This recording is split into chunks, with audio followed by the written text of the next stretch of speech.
আসসালামু আলাইকুম এভরিওয়ান, আশা করি সকলেই ভালো আছেন। আমি আল্লাহর রহমতে ভালো আছি। আজকের রেসিপিটি হচ্ছে খুবই মজার এবং সুস্বাদু বেগুন দিয়ে ইলিশ মাছ রান্না। তো আমি একটি প্যানে তেল গরম করে নিচ্ছি। লবণ, হলুদ, মরিচ দিয়ে মেখে রাখা ইলিশ মাছটাকে আমি ভেজে নেব। তারপর একটি প্যানে আমি পেঁয়াজ এবং মরিচ ব্রাউন করে ভেজে নিয়েছি। তারপর দিয়ে দিচ্ছি মশলা।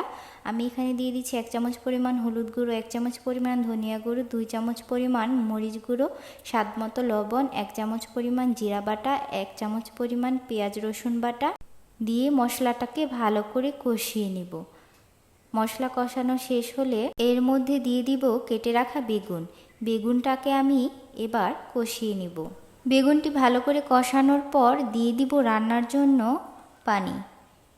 রান্নাটা হয়ে আসার 5 থেকে 6 মিনিট আগে মাছটাকে তরকারির মধ্যে দিয়ে দিব। ভিডিওটি ভালো লাগলে লাইক, কমেন্ট, শেয়ার এবং সাবস্ক্রাইব করতে ভুলবেন না। আর এই হচ্ছে আমার রান্নার ফাইনাল লুক।